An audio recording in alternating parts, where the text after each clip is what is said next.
buenas tardes a una nueva emisión de Políticas Públicas 2030, iniciando su cuarto año consecutivo en el aire de Ecomedios 1220, hoy con la presencia de distinguidos profesionales, el doctor Gabriel Leverstein, director médico de OSECAC, el doctor Rubén Torres, presidente de IPECSA, ambos médicos, el doctor Jorge Neira, académico, médico, y el doctor Miguel Ángel Secchi, presidente del Foro de las Ciencias, abogado. Hola Miguel, ¿cómo te va? Hola, buenas tardes, Horacio, buenas tardes a todos. ¿Me estás escuchando bien? Perfectamente, perfectamente. Bueno, que tengan todos un muy buen año y empezamos trabajando. Gracias, Horacio, por tu tarea de producción, que siempre reiteramos es antes, durante y especialmente después del programa por su transmisión a todas las redes sociales y red de correos electrónicos que abarcan todo el país. Jorge Neira, ¿cómo estás? Hola Miguel, Gracias, ¿cómo te va? gracias Hola por seguir Gabriel. acompañándonos. Y a Gabriel Everstein, un abrazo muy Hola, especial. gracias, hola a todos. Hola Jorge, ¿Cómo hola. estás, Gabriel? Y está Bien. invitado Rubén Torres, que pienso yo que un ratito estará a ver si la producción lo puede conectar. Jorge Neira, tenés la palabra, gracias.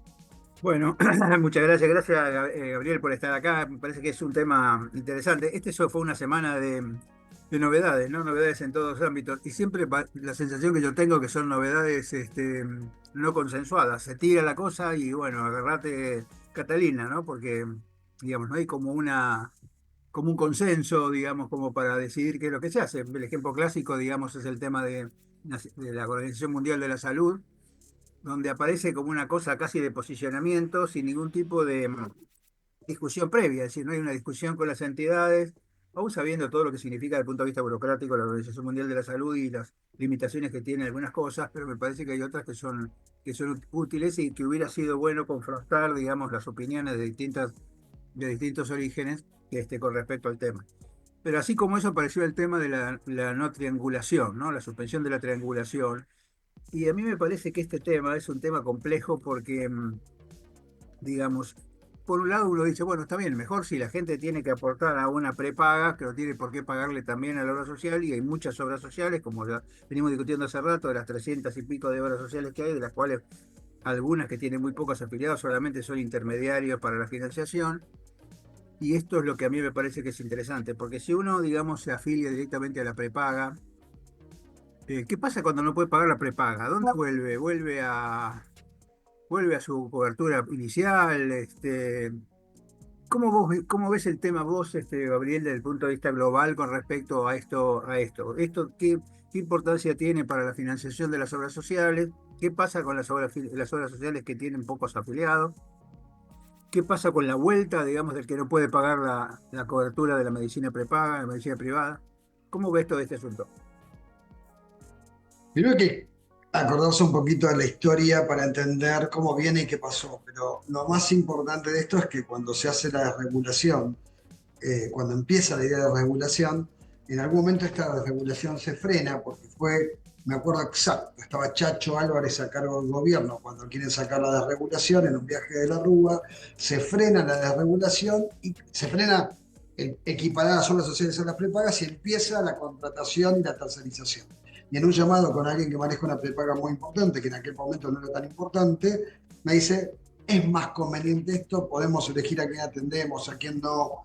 O sea que la desregulación sirvió para ello. En un principio había 7, 8 obras sociales que regulaban, cada prepaga grande tenía una o dos obras sociales, de dirección o no, entonces estaba, no sé, MITA, y tenía OSDE para jerárquicos, estaba OSPOSE, estaba algunas del servicio marítimo asociadas a OSDE. Con el tiempo, lo que sucedió en la época en que Moyano manejaba la superintendencia del gobierno de Kirchner, quien estaba como superintendente le puso un tope de transferencia de afiliados por mes a cada una de esas obras sociales.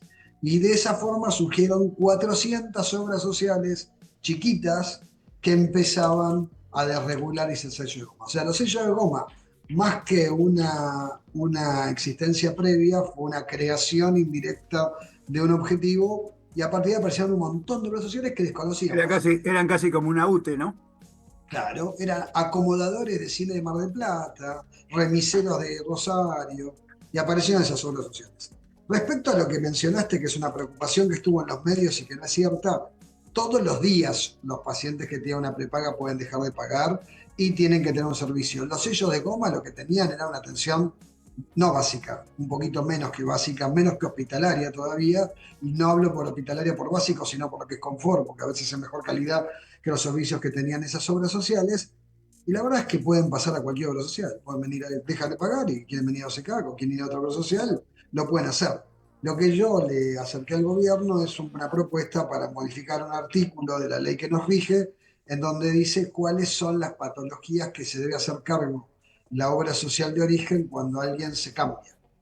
Porque en general cuando uno se cambia, porque no puede pagar o porque tiene enfermedad y no, Claro. y no recibe. Y como eso iba en contra, porque es una forma de limitar la selección adversa, está regulado. La gente no sabe, pero si una persona se cambia y tiene cáncer, durante un año la obra social de origen tiene que pagar el tratamiento. Si tiene una cirugía cardiovascular también. Habría que regular eso. A mí me parece que a la gente que deja pagar no le preocupa y me parece que las obras sociales y las prepagas estén en igual de condiciones no está muy bien. No está muy bien porque las obras sociales tienen detrás determinadas características para poder tolerar una caída de beneficiarios. Y tienen la capacidad de poder atenderte cuando sos mayor. Mientras que la prepaga retira como ganancias ese capital que una obra social acumula a lo largo del tiempo. Si vos me dijeras que las prepagas, al tomar esto, se convierten en seguros y hace una previsión, bárbaro. Lo que pasa es que no hacen previsión como un seguro, por lo tanto, el día que se fundan, caigan o no les alcance el dinero, o se acabe la cantidad de gente que necesite tener afiliación, o no aparezca gente nueva para atenderse, no van a poder cubrir. Mientras que las obras sociales, por su origen, si fueran relacionadas con su actividad, el crecimiento económico haría que gente joven todo el tiempo esté llegando para poder atender a los mayores. Mientras que en las prepagas necesitan la expulsión de la gente mayor a PAMI con una gran obra social de enfermedad y paciente mayor. Por eso, a mí, yo entiendo que es mejor que lo que estaba porque había mucho dinero en el medio y que estaba mal, pero no me parece la mejor solución. La mejor solución para mí, que propuse durante años, es que todas las obras sociales tengan que tener su plan, que todas las obras sociales estén obligadas a contratar a todas las prepagas que se presenten a superintendencia con un plan que nos asegure prevención, atención primaria y confort, no cirugía plástica y confort, y que las personas puedan viajar libremente, incluso que nos obligan a las obras sociales también a presentar un plan superador. Y que la gente elija, hubiera sido mucho más prolijo. Y que una parte del porcentaje de aporte que va a la prepaga, que es la obra social de origen, que sería dinero para guardar y atender a los más viejos. Y eso permitiría desarmar un poco el PAMI, que no nos gusta a nosotros como está, a nadie, primero que está intervenido hace 30 años, que no la maneja más, porque la CGT tenía un sillón en el PAMI, y ahí está intervenido, y lo mejor hubiera sido que esos jubilados estén en obras sociales, y la forma es que las paguen. Siempre lo mismo, Jorge, los sanos a los enfermos, los jóvenes a los viejos, los ricos a los pobres. Por lo menos... Un poco para darle pie a Rubén, bueno, ya sabés de lo que estamos hablando, Rubén, estamos hablando del tema de la no triangulación y esto que se discutió en este momento. Gabriel estaba haciendo un excelente resumen de lo que pasa y como terminó, digamos, hablando del PAMI. La sensación que yo tengo siempre es que se lanzan medidas que no tienen como un norte, ¿no? Uno dice, bueno, ¿a dónde vamos con esto? Por ejemplo, esto que dice Gabriel del tema del PAMI, esto podría ser un buen momento, digamos, para replantear el PAMI y que el afiliado, digamos, para que continúe en la obra social y que en realidad el PAMI sea un ente complementario, digamos, de lo que necesita por su vejez o por su discapacidad. Pero no más que eso, digamos, no que el prestador sea el PAMI, que sabemos que es un mal prestador tanto en la parte asistencial como en la parte hospitalaria. Digamos. Yo me acuerdo cuando PAMI, no sé si la seguirá teniendo ahora, tenía ambulancia para hacer urgencias y cuando yo estaba en el SAME, no sé, creo que tenían 8 ambulancias para toda la capital y nosotros teníamos en ese momento 100, con lo cual había una desproporción muy grande, digamos, y me parece que no hace a la función que debe tener el PAMI, que debería ser un ente de recomposición, digamos, de las necesidades del afiliado mayor de edad, del afiliado de, digamos, del adulto mayor. Y a mí me parece que estas son cosas que no se han discutido, me parece que tiran las cosas Y creo que acá, digamos, me parece que yo lo que veo en riesgo, no sé vos qué opinás, Rubén, el tema de la solidaridad, ¿no? Porque si algo tiene la seguridad social, es que es un sistema solidario y que esto me parece que con esta cosa del desencuentro, de que la gente pasa a tener una prepaga, y si no la puede pagar, después tiene que volver a ver si le aceptan lo mismo que le aceptaron la prepaga. No sé, ¿cuál es tu opinión al respecto? Me interesa mucho tanto la tuya como la de Gabriel, porque son dos personas con una gran experiencia en este tema. Hola, buenas tardes a todos. Buenas tardes, Gabriel, Miguel, Jorge.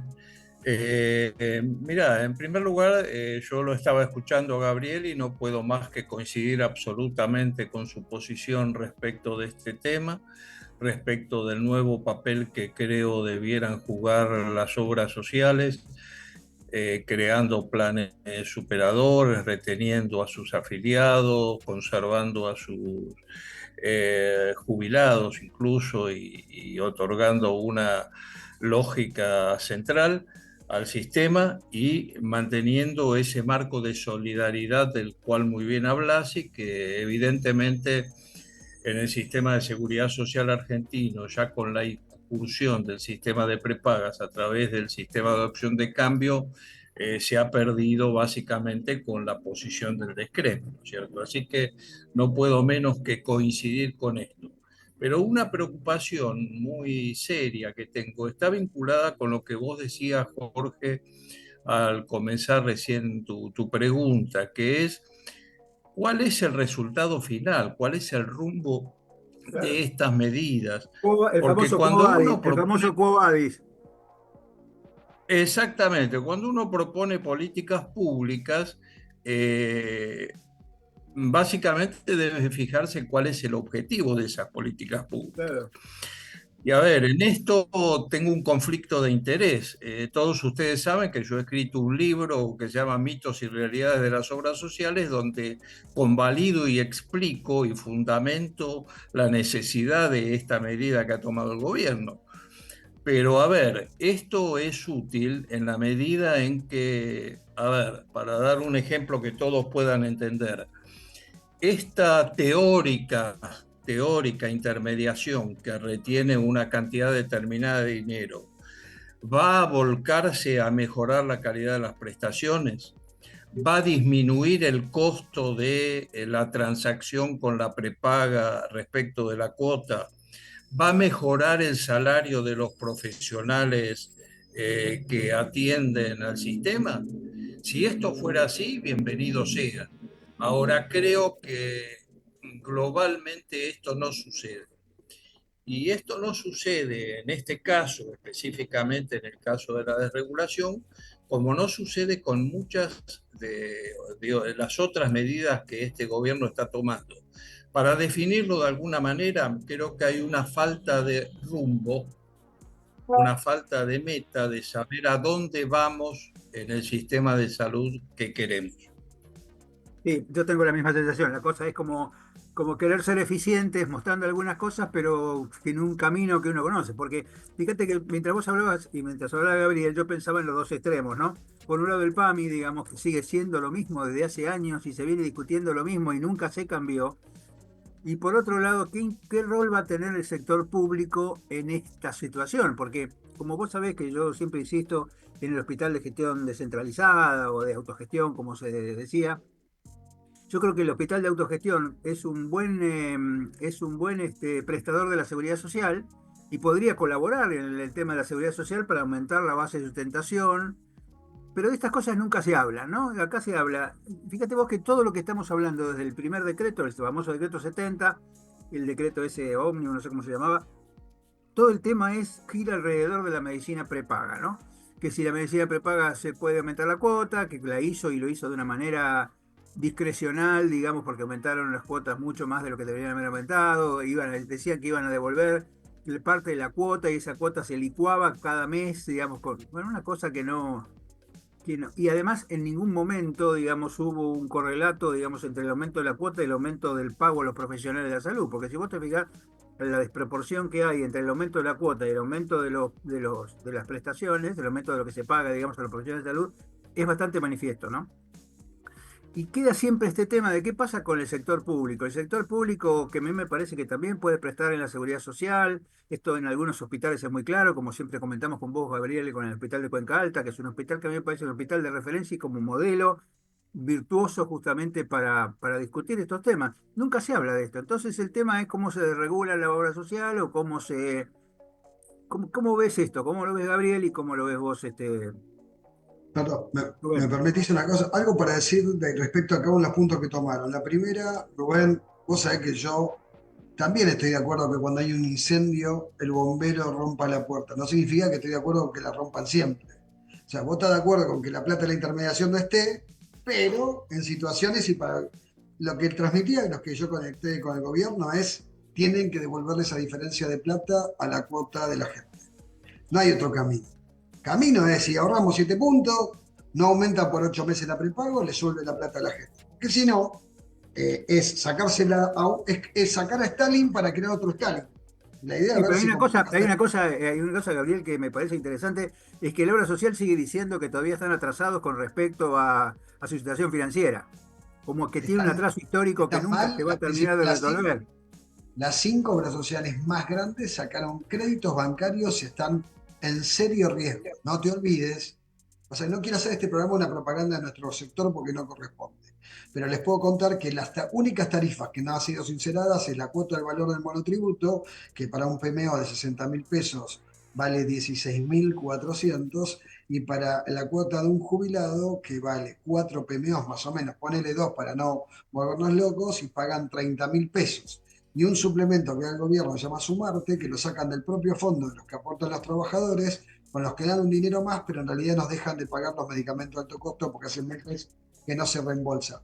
Pero más allá que yo me engancho con que estamos en un problema económico gigantesco y todos vamos a pasar por momentos, penurias o dificultades, lo que estamos tratando de hablar cuál es la justicia, las medidas y cómo la compensación de los desequilibrios. Respecto al hospital público, mira, yo me formé en hospital público, adoro el hospital público, pero es sumamente ineficiente. Obviamente, sí, sí, O comparto sea, con vos. es Por eso muy. estamos hablando, por eso, Gabriel, cuando hablamos con Rubén siempre, hablamos del hospital de autogestión, del hospital que tiene gestión, digamos, adecuada. Yo creo que por eso siempre Los hospitales. el modelo este del Cuenca Alta es eso, es un hospital público que tiene mucha gestión, que es un hospital eficiente y que se La, pueden transformar los hospitales con estas características, ¿no? Claro, obvio. estoy de acuerdo. Mira, primero Y que eso los me hospitales. parece, perdóname, y eso tiene que ver también con la atracción de la seguridad social, porque la forma que el hospital cambie es que lo atraccionen, no que siga siendo lo mismo, no que siga siendo el lugar donde la gente va cuando no puede pagar. No necesitas la seguridad social. Mira, primero, los hospitales públicos son muy efectivos. Es decir, cuando tienen que hacer diagnósticos son los mejores. No hay vuelta. Cuando tienen que ver pacientes graves son los mejores. Cuando tienen que ver trauma son los mejores. Cuando tienen que tener accidentes son los mejores. Cuando tienen que dar cariño a un paciente son los mejores. Cuando tienen que ser, además de efectivos, eficientes, es decir, hacerlo a menor costo, ahí ganan los derechos de los trabajadores del hospital más que los derechos de los usuarios. Y ahí es donde falla. Entonces, si vos querés que los hospitales públicos presten, empecemos con un GRD, con un grupo de relación de diagnóstico, empezá a sacar el presupuesto y pagarle por lo que hagan y por la eficiencia que tenga y pagarle más si lo hacen mejor y duplicarles el sueldo si la gente se cura y se va en 3 días y no se queda 14 días. Pero en los hospitales públicos, yo recibí la visita de un dignatario de la Ciudad de Buenos Aires, le mostré nuestro sanatorio y le mostré la producción. La producción, nosotros no somos privados, somos una obra social y un sindicato. De modo que quirófano y producción. No puede ser que un sanatorio de la Ciudad de Buenos Aires, y yo estoy enojado porque no opero los sábados todo lo que quiero porque los anestesistas me cobran caro, el sábado no porque no puedo hacerlo, que un sanatorio haga el 25% de la cirugía que hacen los 34 hospitales públicos de la Ciudad de Buenos Aires. No, obviamente, sí, sí, eso lo conozco No muy existe, bien. no existe. Entonces, para Con el hacer doble de eso, cirujano, con el doble de cirujano. pero hace falta testículo, porque vos primero tenés que, antes de cerrar la Organización Mundial de la Salud, que por más que yo estoy de acuerdo, a veces, viste, lo cortés no quita lo valiente, porque te puedo decir por qué estoy en contra de estar con la Organización Mundial de Salud, la guita que gastan, que hacen, pero las formas son distintas. Primero hay que tener testículos para intervenir la Asociación de Anestesia y que se pueda tener anestesiólogos en la República Argentina, después hay que poner GRD y después hay que pedirle a los médicos que trabajan en los hospitales públicos que retengan la matrícula y que cobren el doble. Entonces, o alguna cosa parecida, porque vos tenés hospitales públicos, como ellos conocemos, que trabajan por un horario determinado. Yo lamento porque son hospitales que tienen muy buen recurso humano que termina disminuyendo su calidad por cómo es, ¿viste el ascensor donde hay 4 cascos en el piso? Hay un señor que está en el ascensor y llega el primero y se pone el casco de moto, llega el segundo, se pone el casco de moto, el tercero el casco de moto, el señor que no entendía nada, por la duda se pone el casco de moto. Y en los hospitales públicos hay una corriente de opinión por el cual hay un montón de gente que es recontra trabajadora y como todos los demás no trabajan, la corriente de opinión, o no trabajar es muy injusto. No hacen su trabajo orientado a la eficiencia, que no es lo mismo que Sí, no obvio, trabajar. no es un trabajo eficiente, claro. Porque no es justo, porque es como acusar a alguien, son tipos que son fuera muy eficientes. Porque la mayoría de esos tipos son los mismos que trabajan afuera y son eficientes. Pero sí, me parece que el hospital público podría traccionar. Tengo una propuesta para eso. La propuesta es que al hospital público. No la des ahora, que la hacemos en la segunda parte. Me gustaría escucharlo a Rubén. ¿Algún comentario de lo que está diciendo Gabriel? No, Nos quedan unos minutos, yo diría. Terminemos este tema y después en la segunda parte las propuestas de Gabriel y las tuyas, Rubén. no, yo no tengo mucho más que agregar, coincido absolutamente. Y otra vez vuelvo sobre el cambio de la falta de rumbo, ¿no? Sí, Es claro. decir, a ver, me parece que la lógica de las prioridades de la política sanitaria deberían estar en enfrentar desafíos como este que plantea Gabriel, mejorar la eficiencia del hospital público, de forma tal de garantizarle al conjunto de la población, sin distinción de su capacidad de pago, una atención de calidad como la que el hospital público puede ofrecer si Sí, mejora pero su eficiencia y sin ningún esta cosa inconveniente. tan heterogénea de la vinculación del hospital público con el municipio, con la provincia y con las provincias, digamos, uno entiende, la Seguridad Social Nacional tiene más o menos alguien que lo coordina. ¿Quién coordina el hospital público a nivel nacional? Digamos, no hay como un ente nacional que regule la función del hospital público, entonces siempre va a depender digamos, de lo que le pasa a cada uno, ¿no? Esto es lo que yo veo difícil. No hace falta tanto. Vos primero podrías agarrar al PAMI y repartir todas las cápitas del PAMI en hospitales Bueno, yo públicos. estoy de acuerdo con eso, ¿eh? Yo estoy de acuerdo con eso. 100%. 100%. Después tenés que hacer algo que se haga solo en el hospital público, porque cuando el rico y el de clase media alta camina por el hospital público mejora cuando no es solo para los pobres. Entonces vos podrías poner que determinados medicamentos, trámites o diagnósticos se hagan en el hospital público. Entonces cuando tenemos que hacer la libreta sanitaria, el examen preocupacional, Pero cuando tenemos vos que decís casar. Podemos, escuchá, Gabriel, cuando vos decís Podemos, ¿quién es el Podemos? ¿Quién es la persona que puede? Yo creo que un ministro de salud que tenga el Ah, poder para eso. Sí. Yo, Exacto. lo que pasa es que vos yo me estoy de preguntás a mí acuerdo, yo que estoy de acuerdo con eso. Lo que yo te pregunto es, ¿quién se va a poner a cargo de esto? Porque hasta ahora no pasa, digamos, hasta ahora lo que pasa es que en hay un que país. regular, hay que aumentar, hay que hacer esto, pero no pasa alguien que tenga una idea, como bien dice siempre Rubén, de tener, digamos, una línea de trabajo, digamos, para ver para dónde vamos, qué queremos hacer. No es quién, Jorge, es con qué, porque es el poder. Porque ministro que pongas o a quien pongas, si no tiene el acompañamiento del poder es imposible. Mañana me dicen ministro y te llamo, y yo le digo que pido al presidente, mire, yo agarro. Pero el 30% de la coparticipación solo va si aceptan el programa de salud. Y cambió la Argentina. Porque entonces hay una sola matrícula, no hay colegio médico, tiene que haber guía de Obvio. práctica, hay un solo carrera de especialista y una sola forma de recertificación, una sola. Y le digo a los tipos, no te mando la guita, si los hospitales no empiezan a reemplazar su presupuesto por facturación, pongo GRD. Y lo mejor de todo, que sería espectacular porque la Pero yo desproducción, estoy totalmente de acuerdo con lo la que decís, des, Gabriel. El problema es que acordate, lo que no veo, y hay que me gustaría escucharlo a Rubén, ¿quién es el que debería liderar este cambio? ¿Cómo se lidera este cambio? Porque esto que vos decís me parece que es básico, es una cosa que se puede llegar a hacer, pero alguien lo tiene que liderar. Alguien tiene que ponerse al hombro el programa y decir a partir de ahora vamos para tal lado. ¿Vos cómo ves esto, Rubén? Esto, coincido con Gabriel, es un problema de poder, básicamente. La No estoy de única acuerdo, pero función, estoy de acuerdo. aquello que justifica, en mi opinión, la existencia de un Ministerio de Salud Nacional es justamente la posibilidad de poder hacer esto que Gabriel dice. Ahora, la delegación de ese poder depende evidentemente del Poder Ejecutivo y de la importancia y prioridad que el Poder Ejecutivo le otorga a la política de salud en el marco de sus políticas generales. Porque como muy bien dice Gabriel, esto tiene que ver con la transferencia de fondos a las provincias, con cómo se regula esa transferencia de fondos, etcétera, etcétera. Bueno, si eso está realmente consensuado en el marco del gobierno, ahí el poder de rectoría del ministerio realmente se hace plausible y va a haber un modelo de atención único para el conjunto de las provincias, va a haber modelos de contratación únicos para el conjunto de las provincias, va a haber unas características de formación del recurso humano uniformes, y de esta forma vamos a poder tener un sistema realmente universal. Fíjate esto que es tan importante, Rubén. Nosotros ahora estamos rediscutiendo el tema de la formación profesional, sobre todo la formación de los especialistas, y aparecen, digamos, las universidades ahora con el tema de que Coneau dice que todos los títulos son válidos en todo el mundo. La gente cree que uno va con el título y lo van a tomar en cualquier lado, cosa que no es así.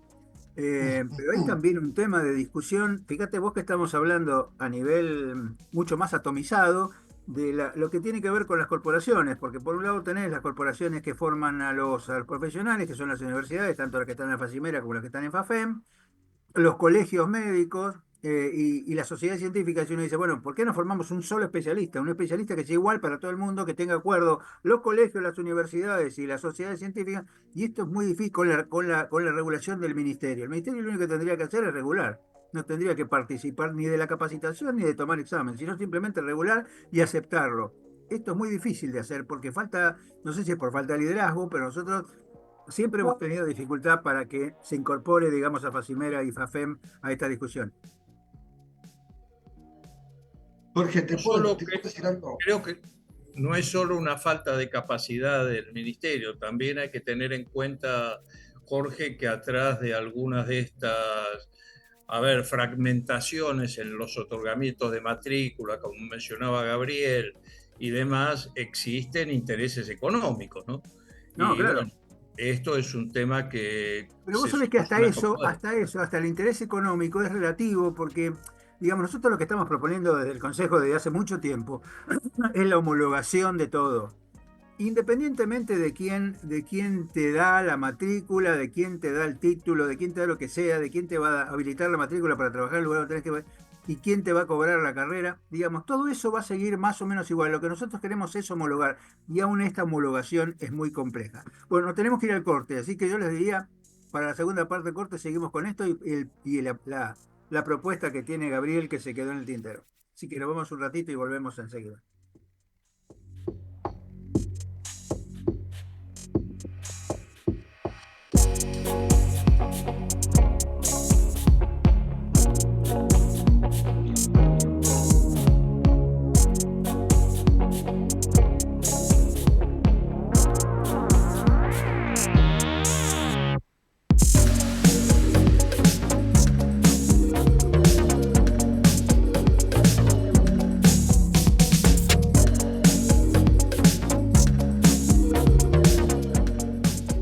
Ecomedios.com AM1220.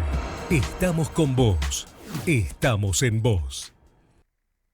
Informate en ecomedios.com. Seguinos en TikTok, @ecomedios1220.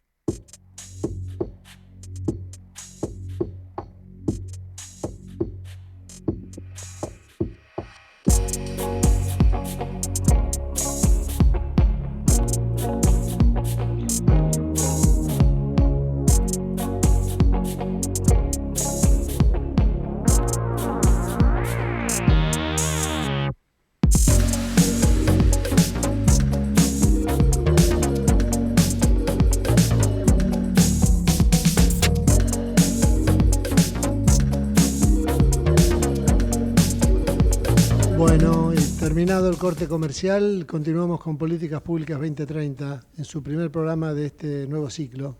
Jorge, ¿cómo te va? Bueno, gracias Horacio, muchas gracias.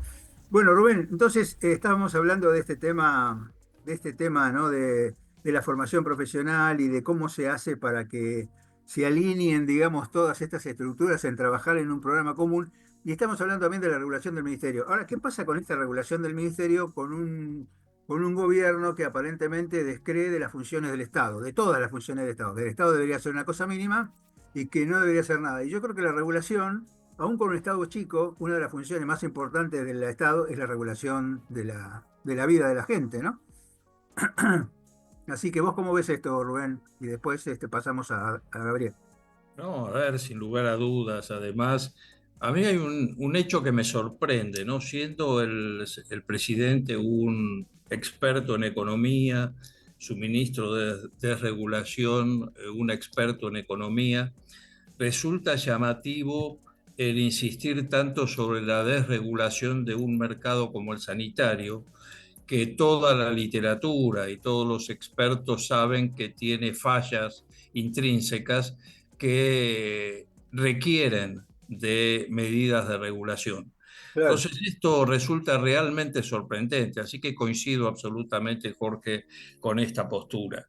Ahora, el aspecto simple de la regulación depende, como bien decía Gabriel, de una voluntad política y de una capacidad de poder que tiene que ser otorgado al Ministerio de Salud Nacional para ser aplicado en concordancia con los ministros provinciales para poder alcanzar la lógica de un sistema único que albergue las necesidades del conjunto de los argentinos sin diferencia de calidad.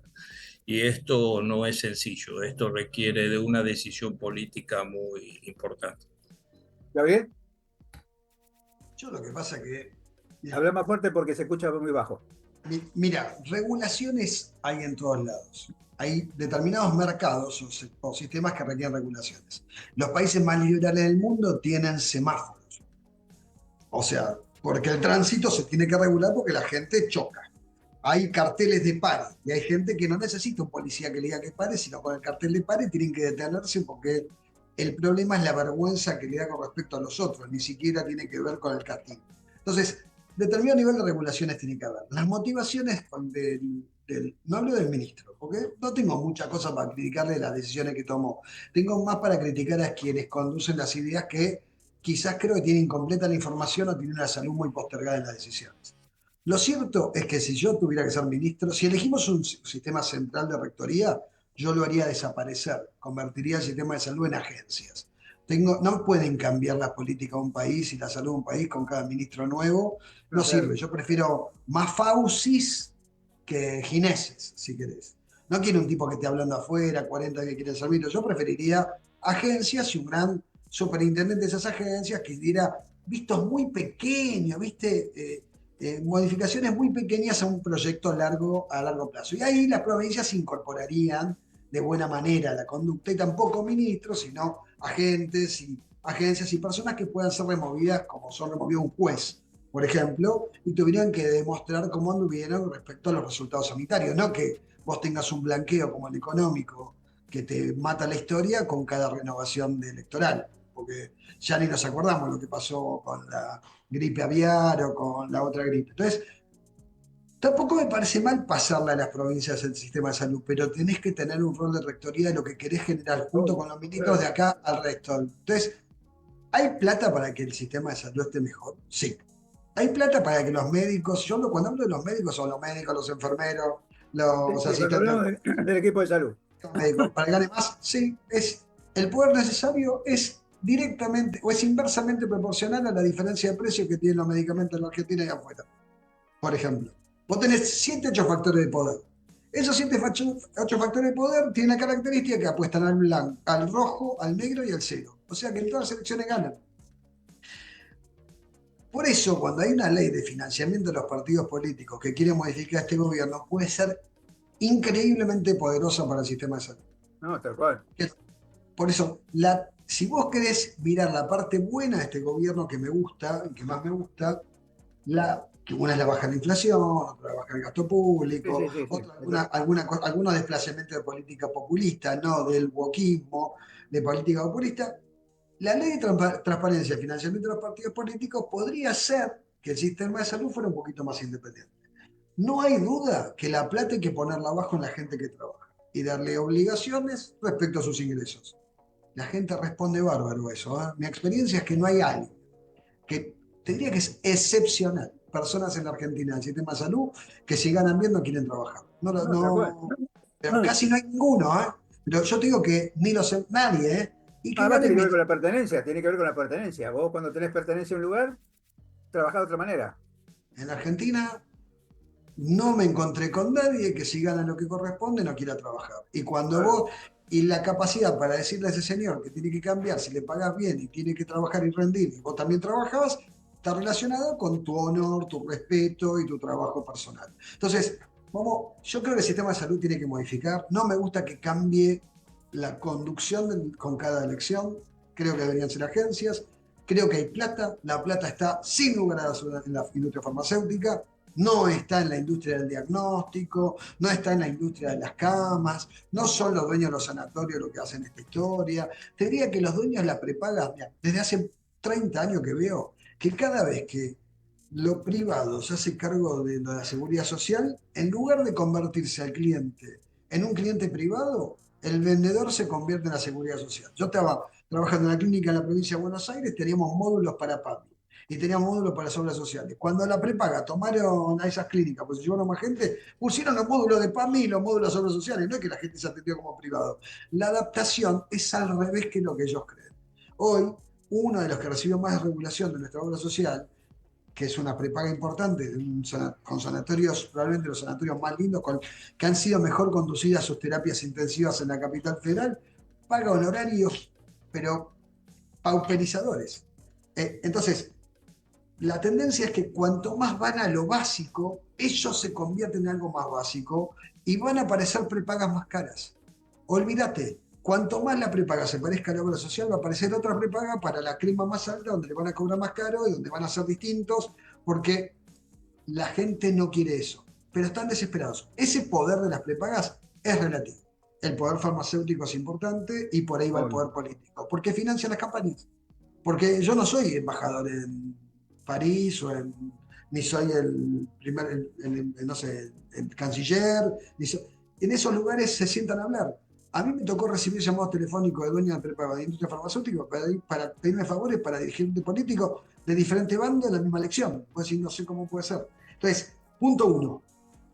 La desregulación puede ser muy efectiva en un área y muy desastrosa en otra. ¿Sí? Yo saco los semáforos y la gente choca y se muere. Yo pongo semáforos en las esquinas y la gente no se muere más. La distribución del poder en el sistema de salud, para cambiarlo, tiene que provenir de alguien con capacidad política para modificarlo. De acuerdo. Sí, pero tiene que tener poder. Si Milei no le dice a Lugones, yo te respaldo, no puede hacer nada. Y si le dice más o menos, hace un poquito. Rubén, un tema que siempre me queda pendiente es el tema de Cospra, ¿no? Este tema de la triangulación, ¿también afecta a Cospra? ¿De qué manera vos ves este tema? Pues son 7 millones y medio, si no me equivoco, 7 millones y medio de asociados, ¿no? Es decir, si vos tomás los 15, no sé cuántos habrá ahora en la seguridad social, más los 7 y medio, ahí tenés 22 millones de personas, digamos, que están vinculadas con algún tipo de cobertura desde la seguridad social. ¿Qué pasa con estas entidades que están asociadas a COSPRA y este tema de la desregulación que plantea, de la falta de triangulación o de la no triangulación que plantea el gobierno? A ver, no solo a COSPRA, Jorge, sino también a las obras sociales universitarias, Claro, a las sí. obras sociales de las Fuerzas Sí, Armadas, te digo de COSPRA la como ejemplo Policía por mayoritario, Federal, ¿no? Claro, e incluso ahí te colocaría al PAMI también, ¿no es cierto? claro. Es decir, si realmente se quiere otorgar poder de elección, a ver, y digo esto aclarando que para mí la libre elección no es un valor de los sistemas de salud, pero si se supone que la libre elección es un valor de los sistemas de salud y se quiere avanzar en este camino, no veo ninguna razón para que no se ejerza el poder necesario para que 10% de los hogares argentinos que tienen más de una cobertura no puedan fusionar sus aportes en aquella entidad que les resulte más acorde a sus necesidades y a sus posibilidades, ¿verdad? La Sí, libre sí, elección tiene que ir con igual de condiciones de competencia. O sea, obvio. vos no podés querer comer carne con tenedor sin cuchillo. Para cortar la carne hay que tener tenedor y cuchillo. Si vos haces que las obras sociales se arrastren valores inferiores, no reembolsos por alta complejidad, y le pones en la misma condición, ahí está mal. Pongamos todo igual y compitamos. Y Tal guarda, cual. guarda, Lo que si no ponen todo igual para competir, alguna circunstancia está pasando para que no lo hagan. Del mismo modo, las obras sociales provinciales que no las regulan, como mencionabas vos, las obras sociales de las Fuerzas Armadas, las universitarias, las judiciales, que no están dentro del mismo sistema de superintendencia, probablemente la desregulación, la posibilidad de optar por otro sistema de salud, es la menor de las ventajas. La mayor de las ventajas es el rol de la superintendencia controlando calidades en cosas que la gente no conoce. Hay un lugar donde quejarse, hay formularios, hay reglas que tenés que tener. La superintendencia de las obras sociales, más allá del poder que haya pasado por ahí, ha generado un sistema de protección al beneficiario de una obra social, donde hay reglas que no se pueden pasar.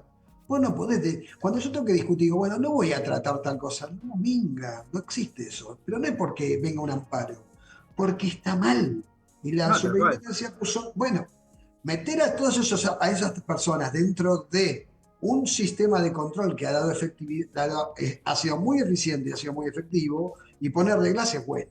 Si además de eso, todos ellos participaran de un fondo de reembolso para determinadas patologías, estaríamos en otra discusión de la cobertura. Porque ahí hay otro tema, que es cuando un sistema te rechaza cubrirte, porque lo que hay es una transferencia de enfermos permanente. Cuando en medios hablábamos de cobertura universal y decíamos que todo habitante del país tiene que tener un financiador responsable, no un ente que no sabemos quién es, significaba que podíamos dividir el gasto, podíamos hacer un seguro entre todos. Los principios que pusimos nosotros de cobertura universal, que se llenaron un montón la boca de hablar, que era que todas las personas tuvieran asegurado el premio público, no y con un carnet único, no es una tontera. Implica responsabilidad, y bajo la línea de la superintendencia tenés responsabilidad, planes de prevención, cobertura, límite de los coseguros, atención de las personas, pago de los hospitales. Hay un montón de cosas alrededor que generan orden. Entonces, están los semáforos, están los patrulleros, están los carteles. Hay que hacer lo mismo con la salud pública para que la gente no se muera, porque se muere más la gente en el sistema de salud no regulado que en accidente de tránsito. No, sí, hay una cosa que... Sí, perdón, dale, bueno. Jorge, Dale. a ver, yo coincido absolutamente, Gabriel. Coincido contigo en que la libertad de elección se debe ejercer en condiciones de igualdad absoluta, cosa que hoy no existe. Es decir, son muy diferentes las condiciones para las obras sociales sindicales, para los prepagos, para las obras sociales universitarias. Coincido absolutamente, pero mencionaba el hecho de que la libertad de elección no me parece un principio fundamental de los sistemas de salud como valor. ¿Por qué? Porque como prioridad, un principio fundamental de los sistemas de salud es la equidad.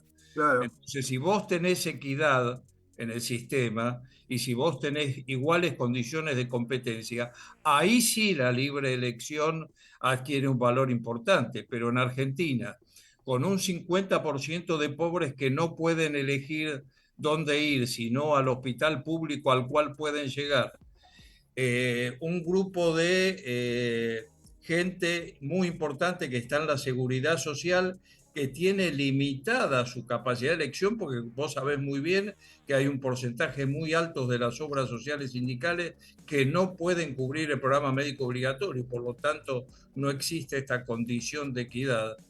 Es decir, la elección, la libertad de elección queda reducida a un grupo de 4 millones de personas, que son aquellas que tienen un seguro voluntario. Tenés razón. Perdón. Tenés razón, pero además, porque la libre elección, yo hablo de libre elección entre financiadores, no hablo de libre elección dentro de los financiadores, porque además la no libre elección permite la concentración, y la concentración de patologías permite mejorar y agregar valor al resultado sanitario, porque que operen el corazón en 550 sanatorios en vez de que lo operen en 4, implica mayores riesgos, peor calidad formativa, peor cuidado. Ahora, nosotros estamos de acuerdo. O sea, lo mejor es que si nos sentamos a hablar con un montón de gente, un día, 2 días, 3 días, al cuarto estamos todos de acuerdo. No, seguro. Sí, pero ninguno de nosotros somos candidatos ni a senadores ni a diputados. Claro, bueno, eso lo sabemos. Por eso yo siempre digo, ¿quién lidera? ¿Quién lidera? Uno está esperando que alguien lidere para acompañarlo, ¿no? Porque ni por broma nos metemos en el barro de esa parte. No nos metemos, porque ni por broma nos metemos en ese barro. No, Porque, es cierto, yo también lo pienso eso y vos sabés que yo comparto, digamos. Lo que pasa es que a mí me parece que si hubiera una situación de liderazgo genuino, lo que uno no ve es el liderazgo genuino, por eso es que uno no se mete. Pero si uno viera un liderazgo genuino, uno se sumaría porque es una necesidad que todos podemos colaborar en algo cuando hay liderazgo genuino. Esto que decía joder, Rubén de las obras sociales que no tienen capacidad para prestar el PMO, ¿por qué es tan activa, digamos? ¿Por qué se permite, digamos, así como se están lanzando cosas de regulación? ¿Por qué se permite que las obras sociales que son solamente un intermediario financiero? ¿Por qué porque aparecen estas? porque nadie quiere ese grupo de pacientes que no se puede financiar. Bueno, ¿Por qué te pensás que se inscribieron 14 obras sociales para atender el monotributo? Porque son las únicas que no los van a atender, que por tienen la eso, cara para bueno, no en eso atender. voy, bueno, pero por eso te estoy diciendo, acá me parece que lo que hay que hacer es tapar ciertas cosas, porque mientras el monotributo siga, creo que el monotributo está en 5.000 pesos, digamos, el de No, los... no, ya están 16. Pero si lo hubiéramos aumentado como en la energía eléctrica, estarían 64. Eh, que está bien, la energía eléctrica está abajo, el monotributo. Igual no es liderazgo, porque es poder. ¿Por qué es poder? Si yo tengo una Ah, lista cuando de yo te digo casos, liderazgo, pero escúchame, Gabriel, obviamente, cuando yo te digo liderazgo, si solamente tenés liderazgo cuando tenés poder, digamos, porque si no, no tenés bien, liderazgo. El liderazgo bien. se agota en sí mismo. Si vos no tenés poder, si no tenés una decisión clara, digamos, que te acompaña, no podés liderar, digamos. Esto necesita liderar un cambio y hay muchas cosas que se pueden hacer con bajo costo, porque esto es lo que estoy diciendo, esto que vos decís, hay plata, y plata hay. ¿Se puede conseguir plata otro lado? Se puede. Digamos, no me parece que el problema sea de plata, me parece que el problema es un problema de gestión. Cobra, Jorge, escucha, mira, te voy a contar dos ejemplos. Cuando este gobierno puso los medicamentos de venta libre, porque hay que decir, los medicamentos que pasaban a venta libre hoy salen más baratos que en Europa. Compra el omeprazol de venta libre en Argentina, hoy sale más barato que en Europa y antes costaba 5 veces más que en Europa. La verdad que está bien hecho porque hizo que la gente pueda tener más barato que con descuento el medicamento. Y en el mundo se usa como venta libre. Ahora, si yo te contara que las mujeres mayores de 65 años, si se hacen una captura híbrida o por PCR para diagnosticar HPV, y si tiene negativo el HPV no tiene que hacerse más colposcopía ni papá Nicolau. Y yo te pregunto, ¿qué entidad en la Argentina lo promueve? Bueno, mirá, Diciendo, hay una entidad que se llama Choosing Wisely. sí, Justamente por supuesto. hicimos dos reuniones en la academia con las sociedades científicas, con esta entidad, que es una entidad, digamos, internacional, que tiene su origen en Canadá, y que lo que te está diciendo es esto que vos decís. ¿Es necesario hacerse todo o hay que hacerse lo que necesitas? ¿Hay que hacerse todos los estudios o solamente los que son necesarios? Bueno, estas cosas son las que no se discuten. Por eso te estoy diciendo, se ¿Sabes necesita cuánto sale? un liderazgo que arrastre y que diga, bueno, pongamos las cosas en claro. Lo que yo tengo la sensación es como este tema de la Organización Mundial de la Salud, ¿viste? El tema, el punto de ayer fue, nos vamos de la Organización Mundial de la Salud. ¿Y quién lo discutió y con quién? ¿Por qué, digamos, porque hay, digamos, todo el mundo sabe lo que es la burocracia de la Organización Mundial de la Salud y las cosas que no sirven, pero algunas cosas sirven. Entonces digo, ¿por qué en lugar de tirar una cosa así y decir, bueno, ya está hecho, no nos ponemos a discutir o no tenemos un ámbito de discusión? No sé vos qué pensás, Rubén, pero me parece que acá lo que se necesita es que se discutan los grandes temas. No, yo no quiero aburrir con esto, Jorge. Vos sabés mi opinión sobre este tema. Yo siempre hablo de esa mesa a la cual tienen que sentarse todos y opinar y ir con la disposición de qué van a poner en esa mesa, ¿no es cierto? Ahora para convocar a esa mesa se necesita lo que Gabriel plantea, que es no solo liderazgo, sino poder. Y bueno, evidentemente eso no es una cosa, como diría un viejo futbolista, que en Argentina se consiga fácil, se consigue más fácil en Europa, ¿no es cierto? Claro. Y Pero, ni siquiera sé si hoy en Europa, ¿no? Jorge, ¿cuánto sale hacer ese diagnóstico de HPV? Te pido para que vos tengas una idea cuánto vale en Argentina hacer eso. ¿Sabes cuánto vale? No. 35.000 pesos. No, O sea, claro, por obvio. 35.000 pesos una señora mayor de 65 no tiene que hacerse más Papá Nicolau en su vida. Claro. ¿Sabes? Eh, pero de esos ejemplos tenemos 180 millones de ejemplos. O sea, plata, No, por pero eso te estoy diciendo, la cadena de Esto de Choosing casos. Wisely es algo que se puede implementar. Nosotros ya lo hicimos dos veces desde el Consejo en la reunión, porque me pareció que era algo bueno para discutirlo con las sociedades científicas, porque en cada sociedad científica hay algo que, como vos decís, de esto, digamos, que es costo eficiente. algo que vos decís, bueno, si hago esto, me ahorro un montón de plata de cosas que seas, pero que tiene que ver, digamos, con el negocio. Otra vez volvemos a los intereses comerciales de que, bueno, el que tiene que hacer, el que tiene que hacer papel y colado quiere que se hagan todos los días, todo el tiempo y no quiere nunca dejarlo. Pero me parece que esto se necesitan las grandes discusiones, son grandes lineamientos, digamos, que cambiarían la situación. Esto que yo te estoy diciendo, que haya un solo especialista, es fácil de hacer. Bueno, no hemos logrado, digamos, un liderazgo adecuado como para que alguien diga, bueno, basta, déjense de jorobar y hagamos una sola cosa. Es muy difícil esto. Me parece que acá lo que hay son como políticas así, digamos, explosivas, que hacemos esto, nadie sabe bien por qué, entonces hay que acomodar y ver cómo acomodamos esto, pero no se resuelve el tema final. Fíjate vos que con el tema que vos decís de la venta libre de los medicamentos, con lo cual yo no estoy de acuerdo, porque me parece que la gente no debiera consumir medicamentos sin receta, es cierto que el costo baja porque ¿por qué? Porque se ponen en la competencia. Digamos, vos pones la competencia, pones la góndola, pones los precios, la gente elige el más barato. Cosa que no hace cuando tiene que elegir un genérico o un similar, digamos, y el medicamento, porque si no, ahora creo que van a publicar, después yo escuché a Loxisano que decía que van a publicar una página, una web donde están todos los precios de los medicamentos para que se puedan, digamos, comparar y que la gente cuando va a comprar, digamos, no dependa de lo que le diga el farmacéutico, sino que compre lo que quiere comprar en base al medicamento que le dan, cosa que no es tan fácil, porque no todo el mundo tiene el manejo adecuado del vademecum como para poder comparar, ¿no? Pero bueno, me parece que estas cosas sirven, pero de cualquier manera el precio de los medicamentos sigue siendo un precio absolutamente, vos mismo lo pusiste el otro día en la página, ¿no? Gabriel. Así es. Pero tengo de 14, lo voy tirando de pasito porque no quiero hacer despelote. Pero es llamativo que los medicamentos en Argentina, algunos medicamentos sean incómodos de comprar. Porque ya no estoy hablando de plata. Una cosa. Mira, nosotros comprobamos que cuando a la gente le damos la insulina por 3 meses, la gente tiene menos problemas de adhesión con la insulina que si la damos una vez por mes. Vos decís, es una verdad de perogrullo. Claro, pero si el tipo abre la heladera, tiene la insulina ahí, ¿sabe qué? La usa todos los días. O sea, hay una en 90 días que puede ser que tarde cuando fue a buscar a la nueva, si le faltó o no le faltó. Sí, tal No es cual. lo mismo. 500 pastillas de aspirineta, tenerlas por 1 año y medio, fuiste una sola vez. Porque el viaje, los costos indirectos también funcionan. Entonces, en Argentina no tenemos siquiera capacidad que el farmacéutico cicle las entregas. Tenemos muchas personas que toman 7, 8 medicamentos y a mi amigo Rubén Torres lo voltearon cuando quiso poner resolución para que los medicamentos vengan en base para 90 días. O sea, nosotros ya tenemos arrugas, callos de haber laburado y habernos enfrentado. A Chusi Wiley lo llevé, lo presenté en el de Acami en Tucumán hace 10 años. Junto con otra ley que estoy pidiendo, que es la Sunshine, que estoy pidiendo que los laboratorios tengan que decir cuando le dan quita a un médico.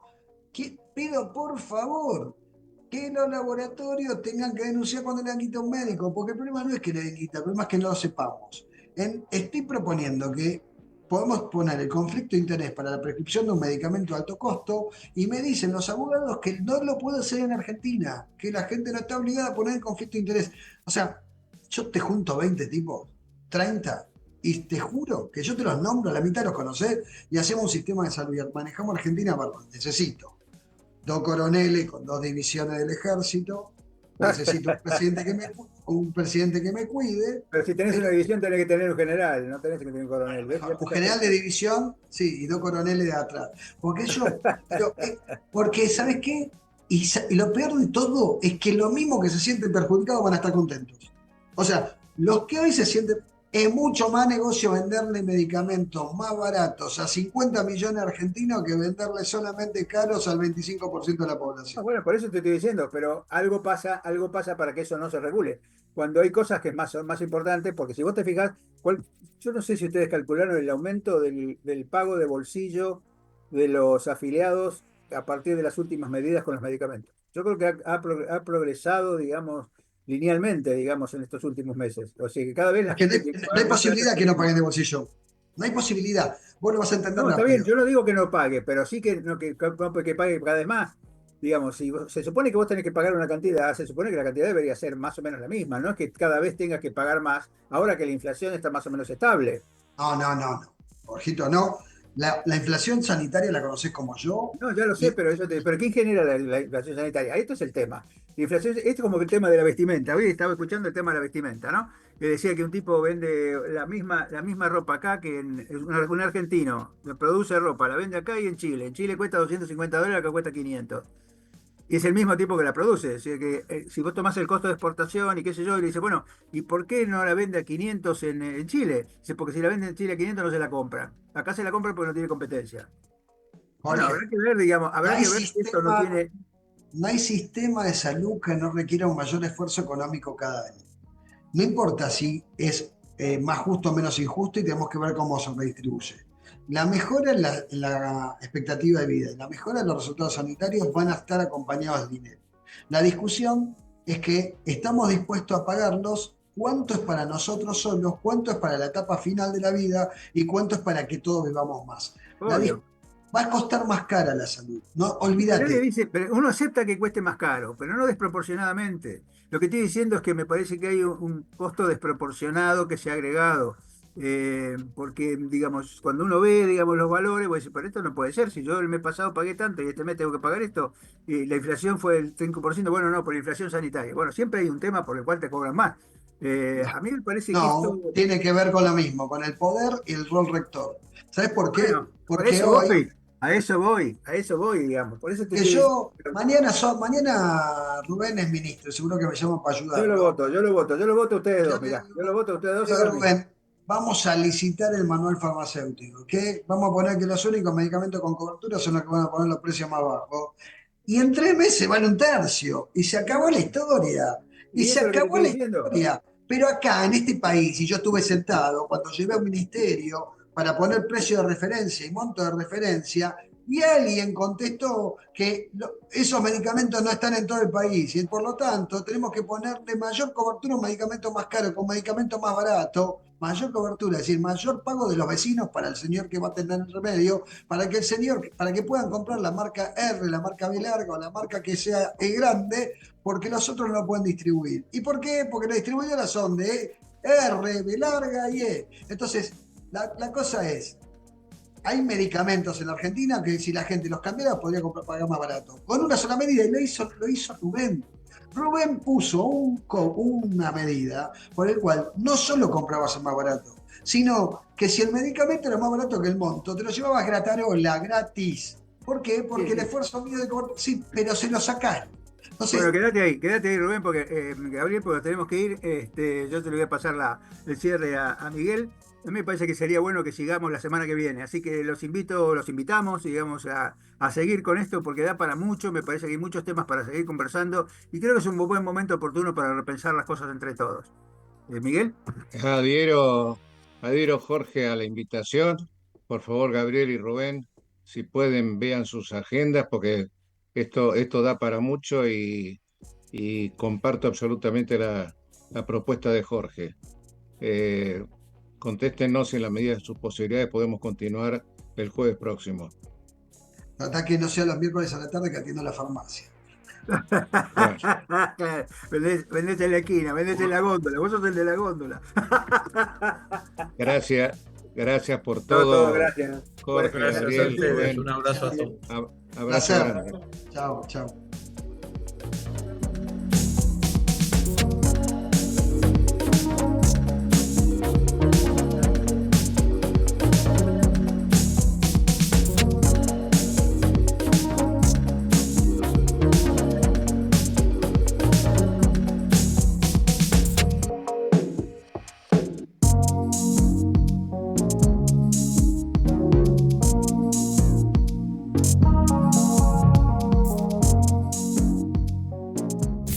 Desde Buenos Aires, transmite LRI 224, AM 1220, Ecomedios.